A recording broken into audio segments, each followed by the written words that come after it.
Hi everyone, I'm Dr. Faisel Syed.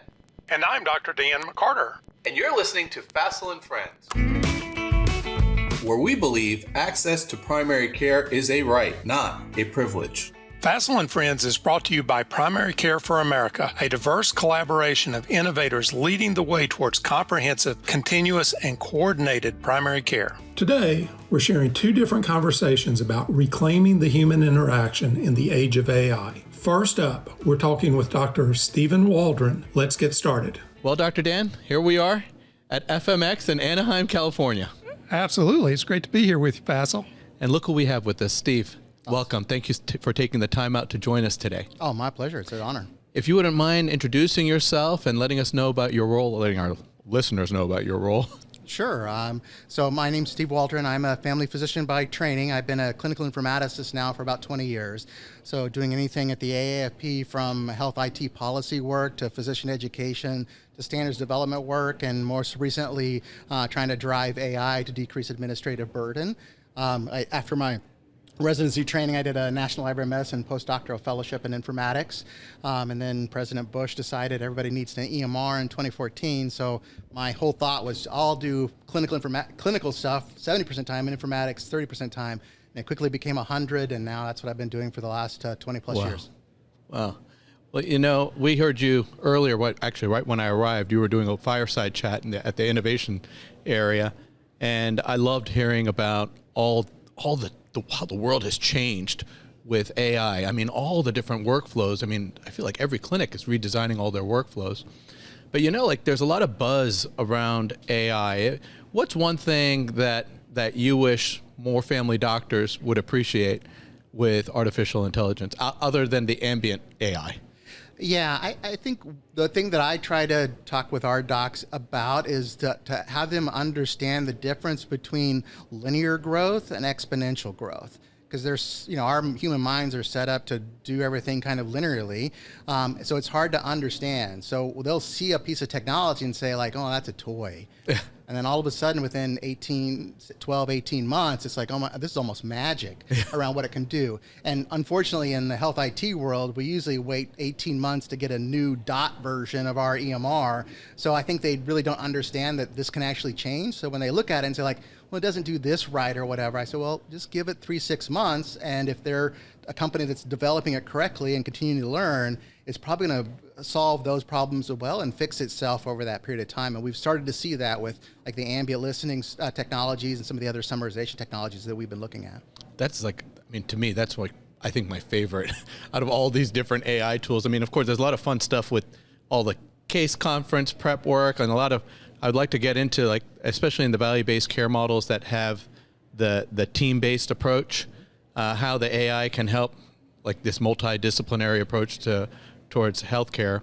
But with the doctors and the ambient AI, I mean, I kind of glossed over that. I mean, that's been, what a change from last year to this week. I mean, I'm one of your contemporaries about doing IT implementations, and I helped lead a couple of large IT implementations at an academic medical center.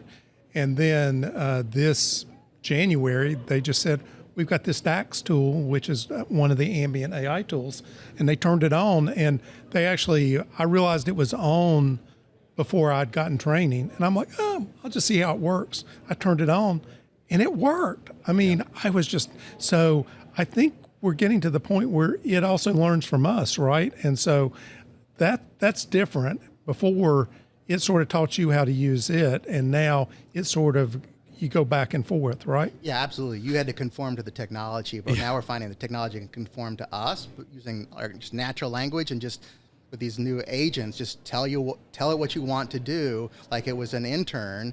And for the most part, it does a pretty good job. Now, we still have this notion you have to verify because it's not 100%. So there's this thing in IT or in AI that we talk about automation bias. That once you see it work and it's like it works 100 times, you just assume it's right. And unfortunately, right now you can't because it's not that reliable. But again, we're just talking to our docs, and they're saying these things are game changers for them. That they were thinking about. I had one doc that I talked to in Texas about a year and a half ago, and she was like, I was already thinking about going half-time and thinking about what's going to be my administrative role moving forward, because I just can't do it anymore. And she goes, I'm back full-time practice, and I love it. And it's because I'm not going home and doing all this charting and stuff. I just get it done right after. What do you think the next big thing is? I mean, this came on so quickly, and in some ways, the ambient note-taking is almost a party trick for AI, right? So what are going to be the real advances coming in the next 1 and 5 years? Yeah. So I always pick Amara's law when I give any predictions about the future. And his law is that we over-predict what technology is going to do in the short term, and we under-predict what's going to do in the far term.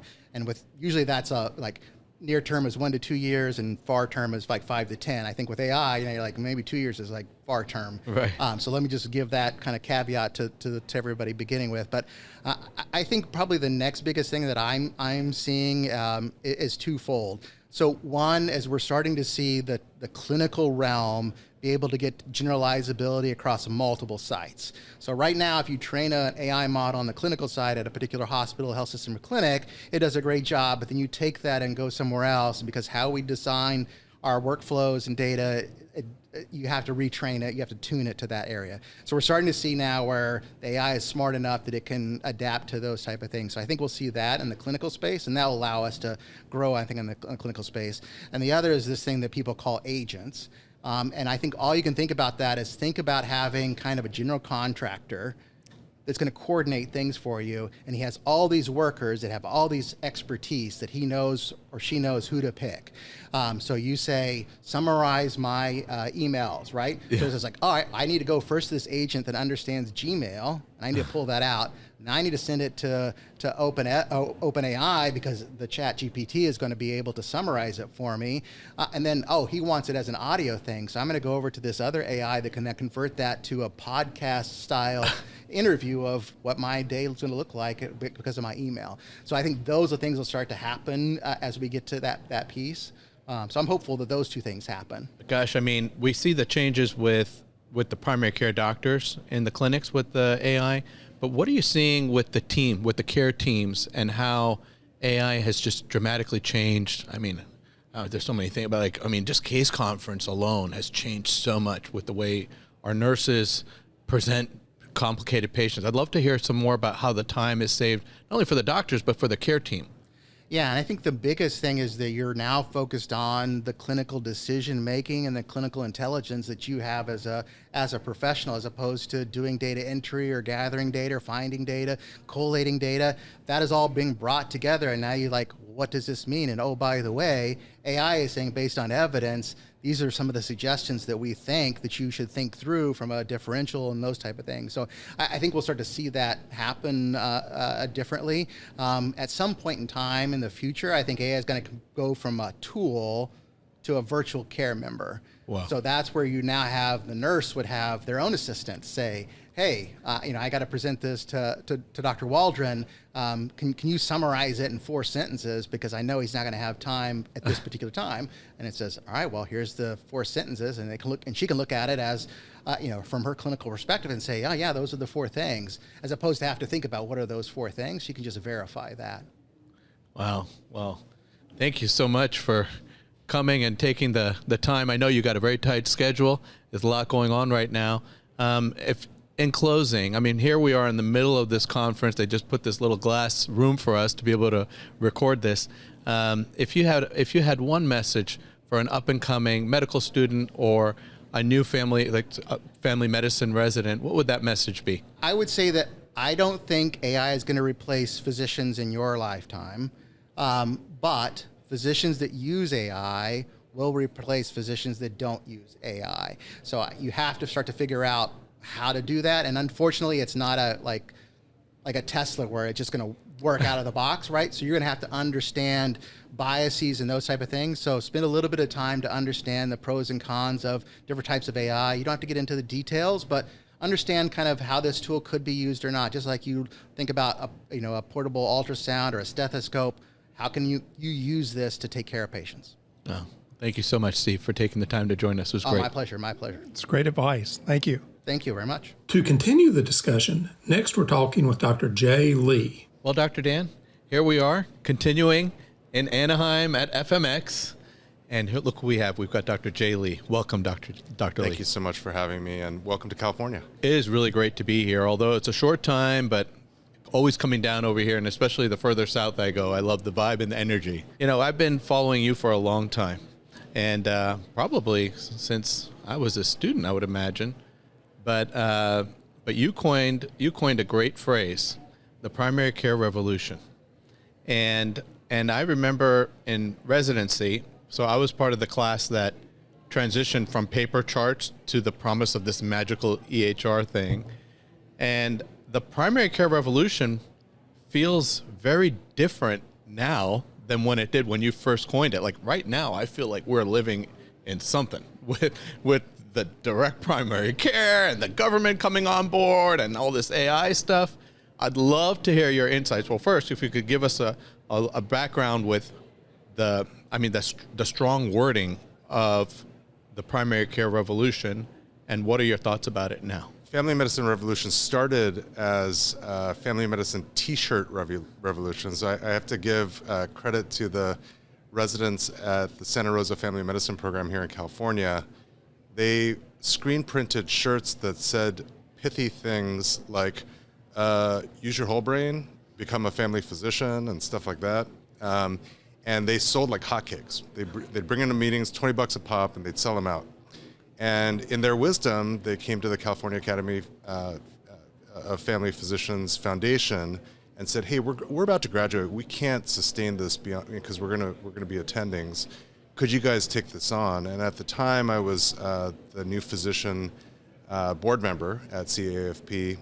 And the staff said, "Hey, there's this thing called the Twitter," because it was around 2009.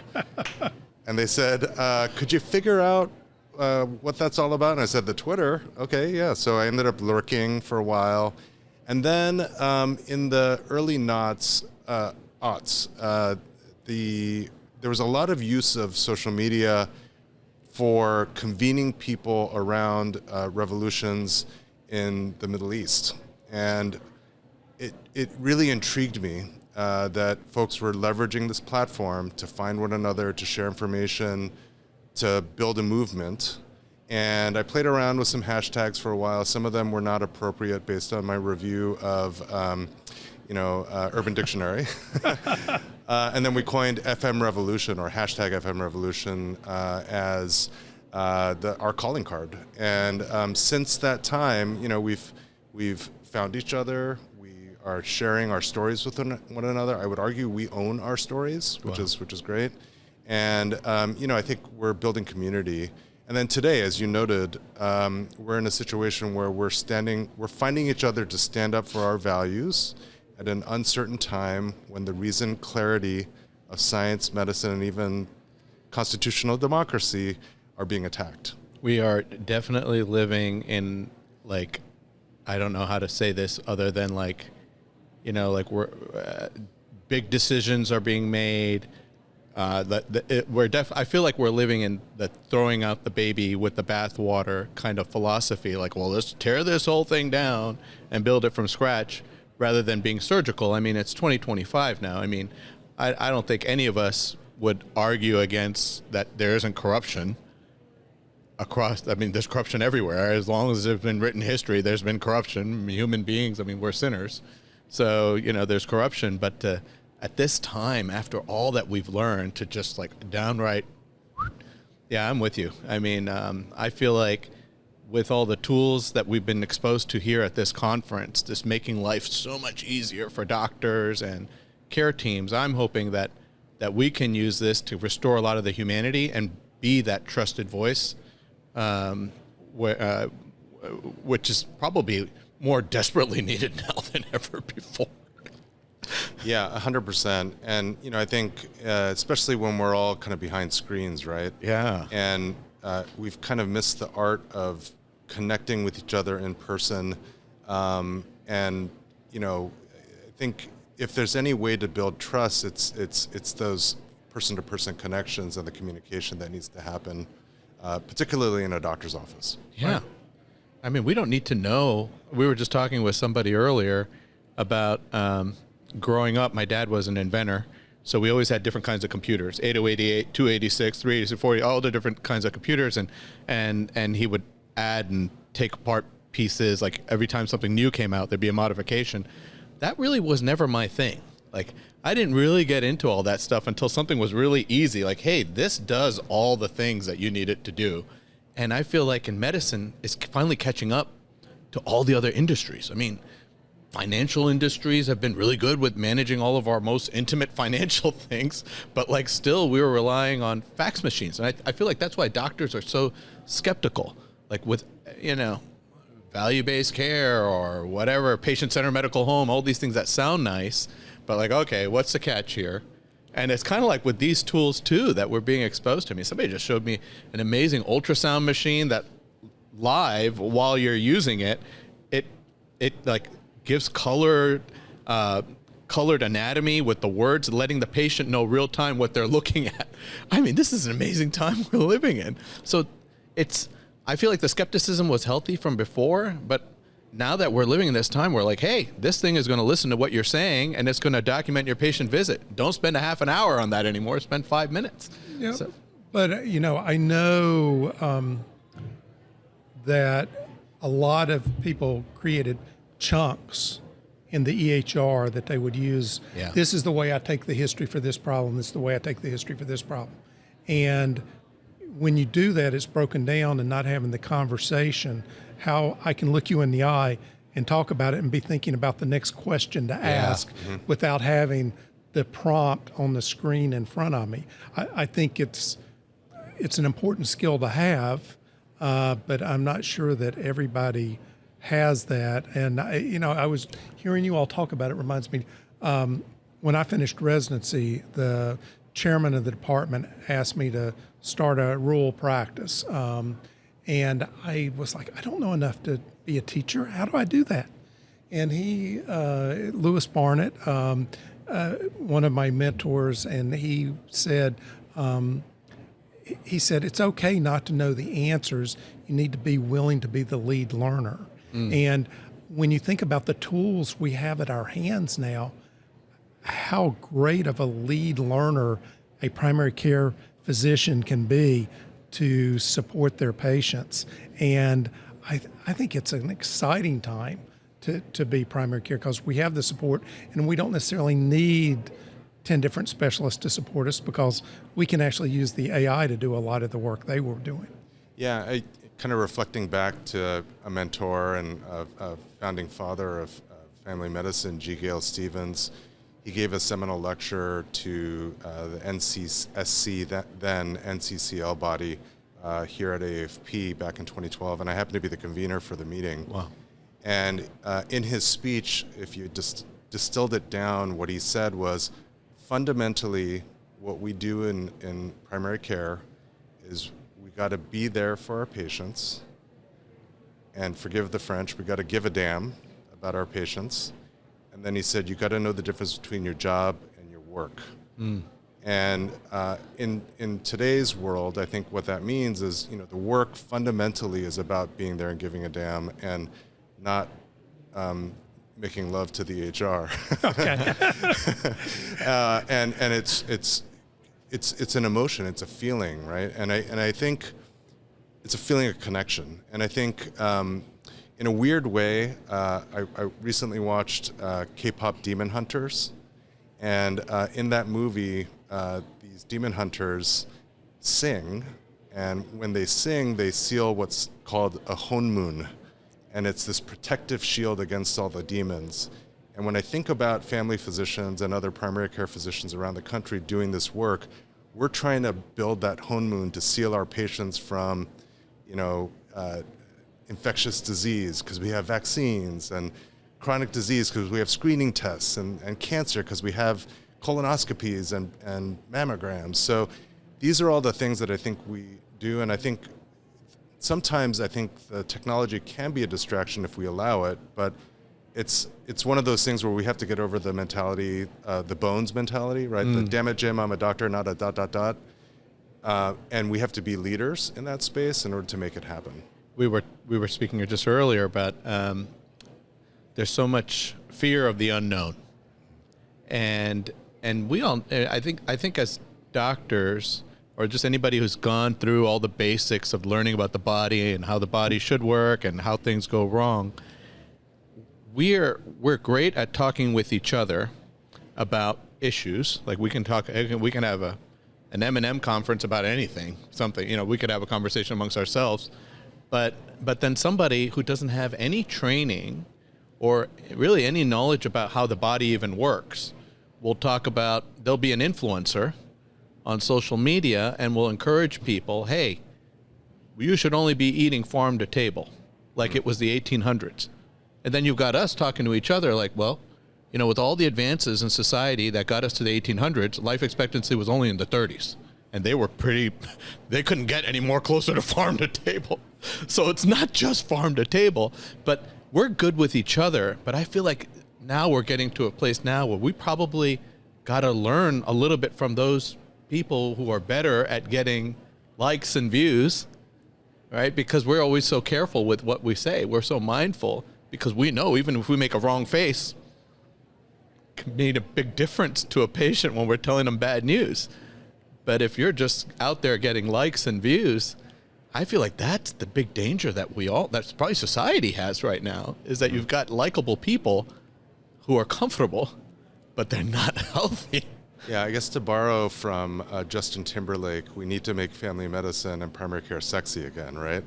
And I think a lot of that has to do with not just the individual connections we make in the office, but leveraging these platforms, social media platforms, to own our story and to tell it. And I think we're on the front edge of that, really, from a medical society perspective. And it's not that the science is hard. We have to, or it's hard. It's not that it's hard set, but that it's continuing to evolve. And obviously, we want people to get their education and those types of things, which will help. But ultimately, our job is to be the best communicators and the best teachers as possible, because that's fundamentally what we do as physicians. Yeah, we got to adapt. We cannot just rely on whatever it was that was comfy for us when we were coming up.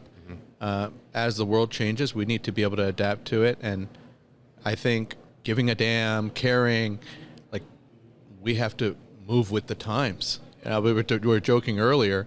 My kids make fun of me for using AI the way that I wanted Google to work a long time ago. And they're like, you're not using it right. And I was like, well, this is working pretty great for me, but it's almost like that we've got to learn how to communicate in ways that the younger generation likes to engage with each other. Right, and not just assume that AI gives you an answer, but it can be an iterative process. We had somebody talk about AI being an intern, but you have to watch it. Well, those of us who've worked with interns through the years and were interns understand you need to watch the intern, right? Mm-hmm. And even if they give you 100 right answers, you need to continue to continue to watch the interns. So.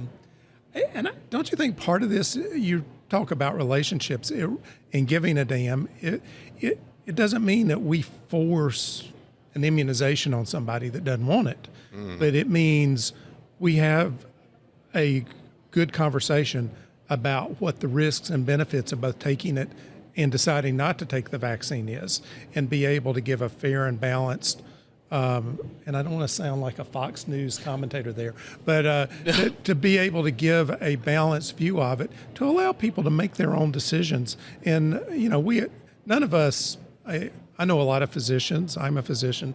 I don't live a perfectly healthy life. There are things I could do better. So I don't want to ever make anybody feel belittled because they're not doing something that's recommended. Yeah, and I mean, if we get down to the sort of the foundation of medical ethics, right? Like autonomy is a big piece of that, but with autonomy comes also information. Right. And you can't be autonomous without getting the proper information. And you're absolutely right. I think it's for some patients, it's whatever you say, doc, I'll do it.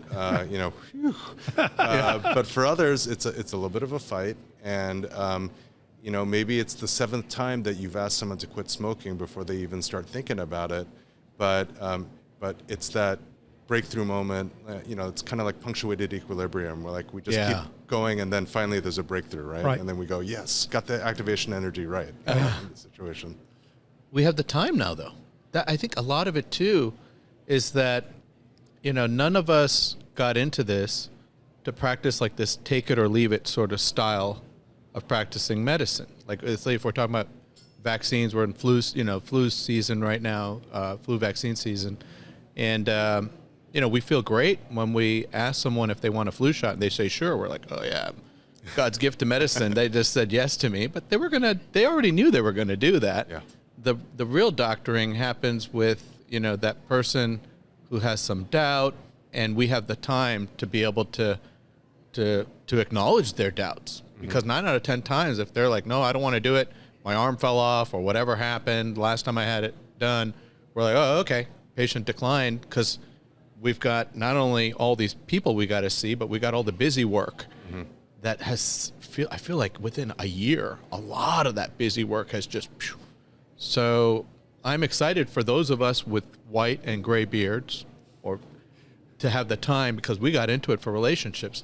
But I am worried about the students and the doctors who have come up, like you said, with the screen, going through the screens and the clicks on one screen, getting really good at getting through the clicks on one screen to get to the clicks on the next screen.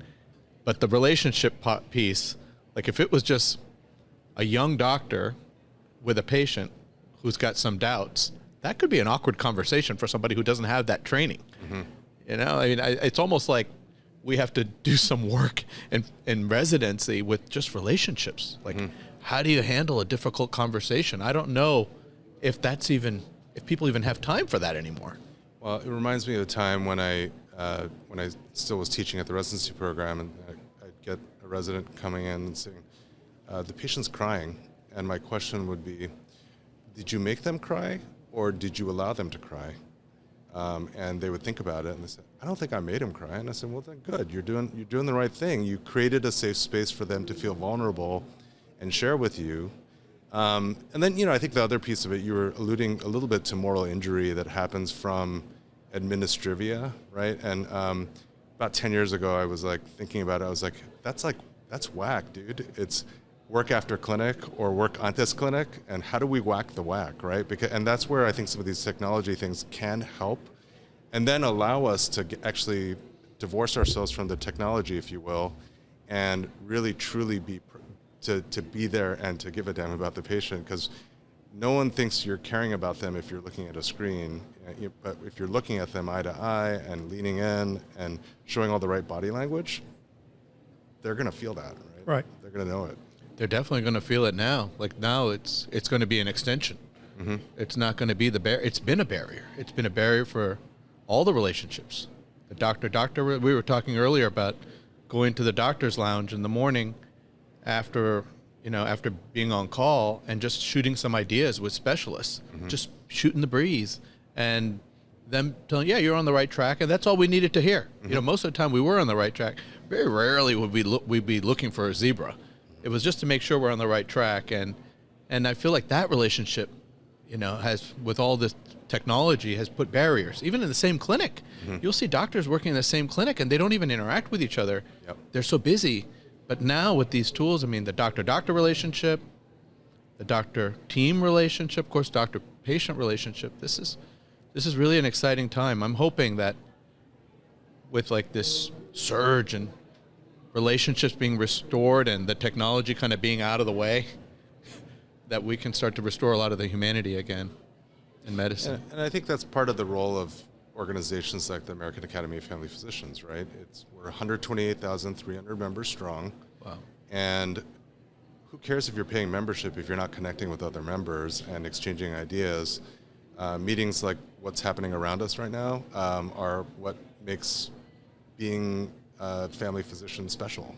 And I think we have to remember that and remind ourselves that it's not just about, membership numbers per se. It's about listening and trying to create value and understanding how the specialty is evolving, especially the folks that are coming up, because we're, we have this whole new generation. I went to a lecture. I was invited to give a lecture with incoming UCLA medical students. Wow. And just for, giggles, I said, how many of you were born before the year 2000? And no one raised their hands. And I was like, okay, cool.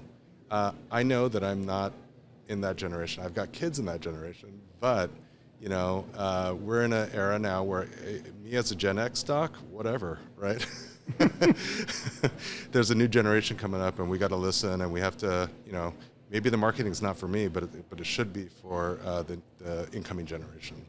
Yeah, and how do we make it? I heard, I got a chance to talk to Kurt Stange last week, who's done some of the seminal Kurt, work yeah. on primary care relationships, and he was really talking about when you go to a meeting like this, you're with your people. Yeah. And I think it's really important that we take time to spend time with our people so we can go back and give to our patients and deal with what's going on in the healthcare system writ large. This can give you a motivational boost to go back and do well. It's almost like a professional immunization. Right. To help you fight off the burnout that happens in between meetings in that interstitial space. Right. And you come back, you get another dose the next time that you're there, and then it helps you kind of keep going, and then eventually we eliminate burnout. Right. And we eliminate administrivia because we've all been together and we've figured something out. Right. It's a beautiful thing, just meeting family doctors in general. Yeah, I agree, because we're out there, and oftentimes, there's like out of 10 doctors, there's maybe one of us, and then so we'll come over here, and it's like we all have the same common denominators, like we're like the social justice people. We care about we love when the patients, we got our hand on the doorknob and we're walking out the room and the patient's like, oh, by the way, we're like, oh, here it is. This is what I was waiting. That never happened. But you're right. I mean, I love that. Like thinking of it that way, like it's like a professional. This is our time to remind ourselves again, like why we got into it in the first place. I love seeing all the people who come up. I feel that's unique. That's one of the unique things with us is that we'll see a student, and then that student's a resident now, and then you'll find out that the residency program director are now giving some big talk on AI or whatnot. I mean, it's a great thing. And I've been blessed and had the privilege to visit with members around the country, and the thing that keeps us all together is one thing, and that's the mission. And the mission may look different depending on where you are in the country. So it's a little bit slightly different, flavor maybe. But fundamentally, it's the mission of making health primary for our patients. And, we're all committed to that. And it doesn't matter my race, my gender, my political affiliation. That's the thing that unites us all and keeps us on the same platform. Wow. Well, Dr. Lee, thank you so much for taking the time out to join us today in the middle of this floor with all these people walking around. I do not do well with people waving and knocking on the doors, but we survived. We've done it. There's a lot. For sure, we got to get you on a regular, not right. Like in the middle of a conference talk. We're going to get you on for a regular conversation. Cool. But for the students. For the students who are listening right now, it's 2025. The interns, the residents, you've had an amazing journey as a family doctor. We didn't get to talk about the journey. I wanted to talk about everything that but we're going to bring you on to do that properly. But for these young people who are coming up in this time at 2025, like what's a message that you would like to give to them to help them carry through, maybe for the year, maybe for the next couple years? Everyone has written a personal statement, and that personal statement is kind of like a superhero origin story, right? There's some variation of like a patient story where you made a difference for somebody because you had the time as a student. And the hardest thing that you can do in your career is become the physician you wrote about in your personal statement. So if you haven't pulled out your personal statement recently, pull pull it out. For me, it's like pulling it out of a file box.